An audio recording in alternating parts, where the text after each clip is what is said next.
Sanbonani Dumanan, good evening and welcome to episode 229 of the Private Property Podcast. I'm your host, Uzamantungwa Kumalo. It's a Monday edition of the Private Property Podcast. We've had a very great long weekend, a nice short week, and we're going to be having another short week, so I'm sure many of you at home are quite excited about that one. We are, of course, in the era of long weekends. I don't know if they make any difference for you, but we take whatever we can, especially in the times of COVID. Now, if you're watching us for the first time, well, you've missed out on some great episodes. So you go to our Facebook or YouTube page and catch up on some of the great content that we've already had on your screens. And to all our regular viewers, welcome back. You know how we do it. Every single weekday at 7 p.m., we tackle a hot property topic here on the Private Property Podcast with myself, Uzamantungwa Kumalo. And every single evening, we always have an expert who helps us navigate a topic that certainly helps us make better property decisions. Now, as you also know, as we have been running for the past 10 weeks, we are running our Sherlock Holmes competition, which is now in its second last week. I actually can't believe how fast the year is going. I mean, we're wrapping up quarter one of 2021. I do hope that you've had a great quarter one. I want to hear from you at home, a review of your quarter one, especially as a property enthusiast, perhaps as a property investor. How has quarter one been? Have you reached some of your quarter one property targets? What were they? I think this is now that time when we slowly start reviewing what our targets were at the beginning of the year. Were they realistic targets? How close are we to reaching them? And identifying some of the gaps in enabling us to reach those targets. Now, as I was saying, it's week 11 of our Sherlock Holmes competition. And as usual, all you have to do to enter that competition is to go to our website, www.privateproperty.co.za, and crack this riddle. This week's riddle is Kempton Parks at this house. In one of two garages, you find 4 rooms to rest and enjoy in high definition. So that is a riddle for week 11 of the Sherlock Holmes competition. So I think a lot of the Gautengers might find this one relatively easy to crack.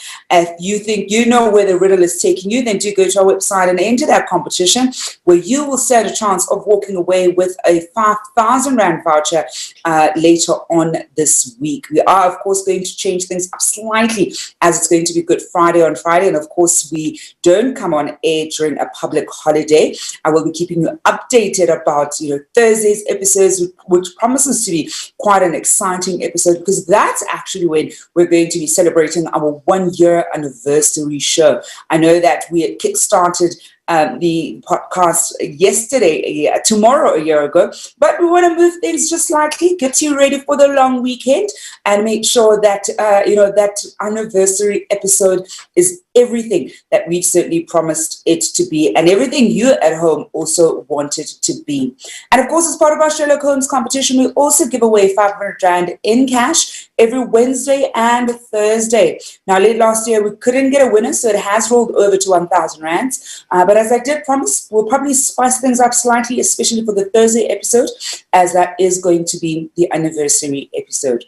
So do get entering. Of course, this week is quite a big week. Watch out on our social media platforms for all our posts. You don't know how lucky you might be. Perhaps we'll even have spot prizes on social media. So do follow us across our social media platforms, and even put those alerts on, just so that you know whatever we post, and you can certainly make your move as soon as we post those posts. Now, of course, one of the other things I love talking about are the other great shows that we have here on Private Property and across our social media platforms. Every single weekday at 8 p.m. you can look forward to a different show on the weekdays. On Mondays and Fridays, Chad brings you the Home Shoppers Show, and that's for all of you at home who are in the market for a new property. So do make sure that you stay tuned later on this evening at 8 p.m. where Chad is going to be bringing you that show this evening. Now, on Tuesdays and Wednesdays, award-winning farmer Umbali Noko brings you the Farming Podcast. So for all your agricultural needs, that is the podcast that you want to make sure that you tune into and get a taste of what you can expect if you are interested interested in all things agri.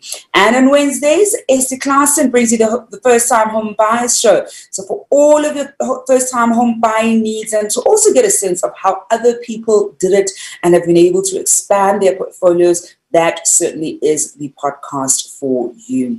Well, this evening we're tackling something that is actually so similar, to the very first conversation that we had. And it's one of those conversations that we're going to continue having, in as far, of course, as their landlords and tenants, reviewing the tenant rights and landlord responsibilities. We want to get a really good sense of who does what, and what exactly the Rental Housing Act effectively says about, the landlord's responsibilities and tenants' rights, because it's quite explicit.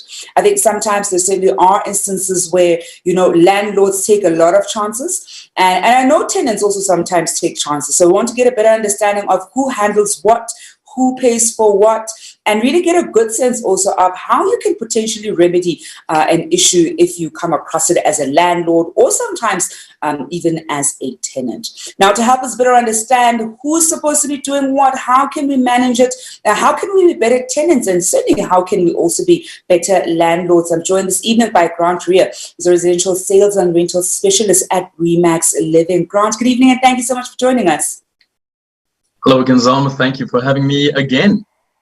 It's always such a pleasure talking to you, Grant. I see you're going to be one of our regulars here on the show. The viewers absolutely love you, and it's always so great talking property with you. Now, of course, this evening we're looking at, landlords as well as tenants and who gets to do what. I think this is one of those, conversations that sometimes, and we're saying this off air, either one of the parties can almost want to take chances, right? I mean, we've seen instances where it's sometimes the landlord who, thinks that they're, for example, can, cut off water and electricity or change the door, whatever the case is. But you and I both know that we can't quite do that. I think let's, almost start with, once your tenant sort of moves in, what are the key things that a landlord is ultimately responsible for? You've now got this tenant who's going to be, living in your property, whether it's for 6 or let's assume a 12-month period. What is it that is essentially your responsibility as a landlord, in as far as making sure that your tenant has a good stay in your property, and both of you obviously have a great working relationship going forward? Quite a few responsibilities from the landlord's side. The first is, and I suggest this for both parties, is to try and secure some kind of a lease or the lease terms in writing. Now, as you know, the Rental Housing Act, or the current Rental Housing Act, doesn't require a lease to be in writing. However, there is an obligation on a landlord to resort that lease to writing if the tenant requests that. And that's a term within the Rental Housing Act. So get the terms clear as to who is going to be doing what, because in the absence of a written lease, it's hearsay. You said, we said, they said, and it just simply gets quite confusing. The other responsibility or obligation of a landlord is to ensure that the tenant receives receipts for all the monies that they've paid over, be it for deposit, be it for the rental, be it for the utilities. And the landlord must clearly indicate on that receipt the name of the tenant, the address, and what the monies are for. And it needs to be very clear on the receipt. You must be able to give your tenant proof that they have paid. So I know in South Africa you have a lot of instances where cash is changing hands. Don't pay any money over to a landlord unless you get some recognition of the receipt thereof. Be it on a WhatsApp if you need to be, but make sure that you get some kind of a receipt. So there's an obligation of the landlord. And then, of course, the property needs to be habitable. It needs to be, the Rental Housing Act's wording is actually reasonably fit for the purpose for which it has been let. In other words, plugs need to work, the taps need to switch on, the locks need to be able to close and lock, and you need to be able to secure yourself and be reasonably comfortable. Most properties in South Africa that are rented are second-hand, so it's reasonable to expect properties to have a second-hand feel, but they need to be habitable and reasonably fit. Carpets need to be clean, for example, and the property doesn't, ideally should be free of pests and cockroaches and rats, etc. So there's the obligation of the landlord to jointly inspect the property with you as a tenant so that you can make a record of the incoming conditions. So those are the main obligations of you as the landlord at the time of handing over the property to the tenant. Let's almost shift gears and turn it then over to what the tenants' rights are in that respect, because I'm finding that so many tenants typically don't know what their rights are. I think a lot of them, obviously you want a place, and it's not even a matter of desperation. You simply want a place to be staying, and you're not necessarily clued up on what, I'll say, your legislative rights are as a tenant. And oftentimes you only find out about certain things, years later, that your landlord actually legally wasn't allowed to do that. They continued doing during the course of your relationship with them. And so increasingly more and more tenants are learning what their rights as tenants are. And I absolutely love seeing that, because I think as much as, I'm a landlord myself, I've been a tenant previously, and there've certainly been things that have happened when I was a tenant that now when I look back, I was like, actually, the landlord shouldn't have gotten away with that. So it's always just so great that more and more tenants need to learn about what their rights are, what they can refuse, what they can agree to, and what they're essentially able to negotiate. Because sometimes they don't feel the sense that they're able to negotiate certain things. They think they almost need to accept those things as they are. I think there was a terrible trend at some stage where the landlord was seen as the boss, and the tenant was the subject. And those days are over, because, as a tenant, you've got legislation at your fingertips after a Google search. And the two main bits of legislation that are going to clearly outline your rights as a tenant is the Rental Housing Act 50 of 99, and then the Unfair Practices Regulations that were in addition to that. And you can go and search those, and if whoever's doing the social media can post the name of those two acts in the comments, we can even download them and put them onto the comments for the show, just to help people go and search in those different bits of legislation.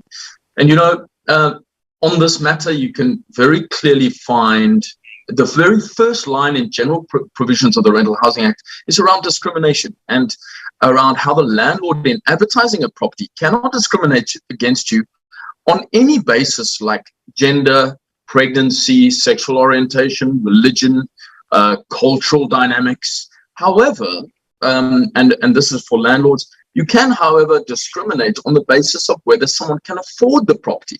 Those are things you can discriminate on, whether you are choosing to ideally not have pets in your property because the last tenant who had pets destroyed the carpets. These are fair things, and they are a business decision, but you can't be discriminating on any other basis based on a personal preference of race, color, gender, and those kinds of things. And Grant, when we think about that, I know that already viewers at home who are thinking, I've seen a number of ads that are, that essentially are discriminatory, right? Where the landlord or the agent would very explicitly, it's not even subtle, very explicitly say that they're looking, for example, for a white tenant in the property, or they sometimes even say they're looking for a white Afrikaans tenant, in the property. I think one of the things is sometimes they'll say, maybe they want a woman. And with those, you can understand it if, let's say, it's a house share and it's only women who stay there. Or if it's a house share, it's, mostly men staying there, then they'll say, preferably actually a guy should be the one renting. But we've certainly seen quite a lot of ads that are very explicit about, we'll say racial discrimination. So I think that's certainly one of the aware of. And I know that you're not going to suddenly want to try and, almost book a place where your landlord is, for example, racist. But, reporting things like that becomes such an important thing, because it's one of those things that we absolutely shouldn't allow to continue. Now at home, sorry, Zama, as a rental specialist, I am often employed by landlords who give me very sort of underhanded instructions as to the kinds of people they would or would not like. I'm often obliged to step out of scenarios like that and not work with landlords like that, because of this particular clause within the Act. You cannot be discriminating on that basis. I do find a lot of landlords will discriminate against smokers, for example, which is fair and reasonable, but tenancy. Yeah, yeah. And of course, at home, we are taking your questions and comments this evening as we talk about reviewing tenant rights and landlord responsibilities. I'm in conversation with Grant Ria, who's a residential sales and rental specialist at Remax Living. And of course, earlier on in the show, I was saying we are nearing the tail end of Q1 of 2021. I'm flying by. What were some of your property targets for Q1? How far are you in meeting some of those targets? Are you having to almost review, go back to the drawing board because maybe it was a slow start to the year? Or are you hitting those targets out of the park? Do you share with us some of those targets and how you are doing in reviewing your Q1? We are taking those questions and comments, and I see we've got a comment here coming through on Facebook from Bernice Barber saying, Q1 I achieved debt-free status, so now I'm going into the next phase of my plan, which is to buy a property of my own. Bernice, congratulations. I think going debt-free and finally, being able to pay off all your debt is such a big achievement that we definitely cannot understate. So congratulations and all the best for the next phase. I know that this show is certainly going to be helping you along your journey. So do, of course, continue watching and sending any questions that you have that can help you on your property journey.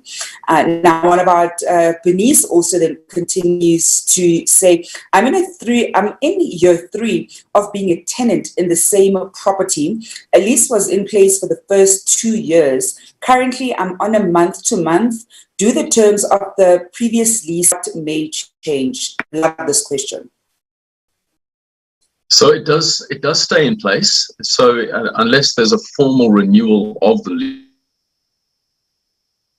lease or any change of the terms, in the absence of that and what they call a tacit renewal of the lease, it is a party can give a calendar month's notice. Yeah.